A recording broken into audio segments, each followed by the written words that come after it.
آپ آزاد ہیں، آزاد رہیں۔ آپ لوگ اس ملک پاکستان میں اپنی اپنی عبادت گاہوں، مسجدوں یا مندروں میں جانے کے لیے۔ آپ کا مذہب کیا ہے، ذات کیا ہے، قوم کیا ہے، اس کا حکومت کے معاملات سے کوئی تعلق نہیں۔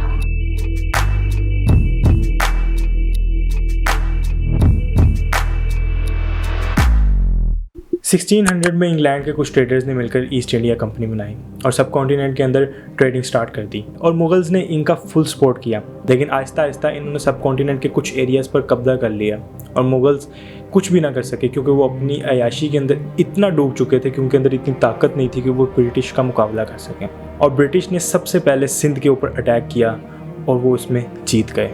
یہاں سوال پیدا ہوتا ہے کہ اس سب چیزوں کا پاکستان کے ساتھ کیا تعلق ہے؟ اصل میں آہستہ آہستہ برٹش نے سب کانٹیننٹ پہ قبضہ کر لیا تھا اور مغل حکومت کو بالکل معذور کر دیا تھا، وہ ان کا مقابلہ کسی صورت بھی نہیں کر سکتے تھے۔ کچھ عرصے کے بعد مسلمان اور ہندو مل کر بغاوت کرتے ہیں برٹش کے خلاف۔ بغاوت ایک ایسا ٹاپک ہے جس پہ بالی ووڈ کی بہت ساری موویز ہیں۔ خیر، بیک ٹو دا ٹاپک۔ 1857 کے اندر ہندوز اور مسلم نے مل کر بغاوت کی اور میرٹھ کے مقام پر برٹش کے ساتھ جنگ کی، لیکن انفارچونیٹلی مین پاور نہیں تھی، اتنی اسلحہ نہیں تھا، تو وہ ہار گئے۔ اس جنگ کے بعد برٹش نے اپنے مخالفین پہ صحیح ظلم ڈھائے اور مسلمانوں کے ساتھ ایسا سلوک کرنے لگے جیسے پتہ نہیں مسلمانوں نے ان کے کچھ پیسے دینے ہیں۔ لانگ سٹوری شارٹ، مسلمانوں نے ان کا بائیک آؤٹ کر دیا پوری طرح سے، وہ ان کے ہر معاملے سے دور ہونے لگے، ہر چیز میں ان کا بائیک آؤٹ کر دیا۔ اس کے برعکس کچھ ہندوؤں نے انگریزوں کے ساتھ ہاتھ ملا لیا اور کچھ ان کے ساتھ مل کے کام کرنے لگے اور کچھ ان کے انڈر کام کرنے لگے، لیکن بائیکاٹ کی وجہ سے مسلمان ہر فیلڈ کے اندر پیچھے رہنے لگے۔ ٹیکنالوجی ہو، معاشی طور پہ، سوشل ایشوز، وہ ہر چیز میں پیچھے رہنے لگے۔ پھر سر سید احمد خان آئے، انہوں نے کہا دیکھو بھائی، ان کے ساتھ تم مقابلہ ایسے نہیں کر سکتے جب تک تم پڑھے لکھے نہیں ہوگے۔ وہ ٹھہرے انگریز، وہ ہر چیز میں تم سے آگے ہیں، تو تم پڑھو، تعلیم حاصل کرو، پھر ان کے ساتھ لڑو۔ اور اس وجہ سے انہوں نے علی گڑھ کالج بنایا۔ خیر، انہوں نے یونیورسٹی کالجز تو بہت سارے بنائے، لیکن علی گڑھ ان کا ایک کامیاب پروجیکٹ ہے۔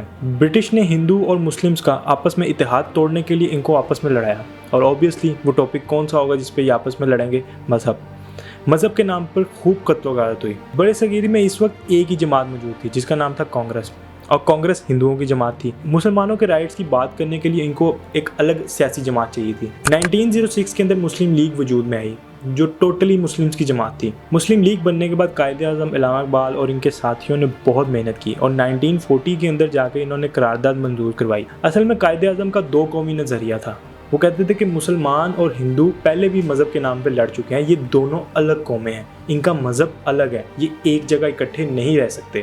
مسلمانوں کے لیے ایک الگ ملک ہونا چاہیے جہاں وہ اپنی عبادت کھل کے کر سکیں، جبکہ اس کے برعکس گاندھی جی کہتے تھے کہ ایک قوم ہے اور ایک ہی ملک ہونا چاہیے، اس کو ڈیوائیڈ نہیں ہونا چاہیے۔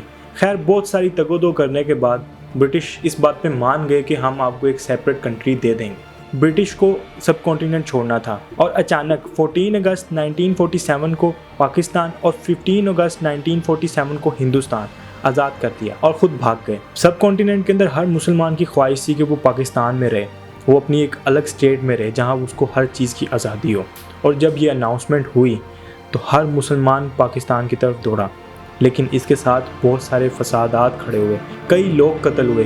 اس کی ریزن یہ تھی کہ پاکستان آرمی اس ٹائم ان فنکشنل تھی، چاہتے ہوئے بھی کوئی کچھ نہیں کر پا رہا تھا، اور اتنی قربانیوں کے بعد پاکستان بنا، اور آج ہمارا پاکستان کہاں کھڑا ہے آپ لوگ بہتر جانتے ہیں۔ اس ملک کی حالت کے ہم بہت بڑے ذمہ دار ہیں۔ اس کی ریزن یہ ہے کہ جب اللہ کسی قوم سے ناراض ہوتا ہے تو اس کے اوپر نااہل حکمران مسلط کر دیتا ہے، اور ہم ایسی ہی بد نصیب قوم ہیں۔ تھینک یو فار واچنگ، اللہ حافظ۔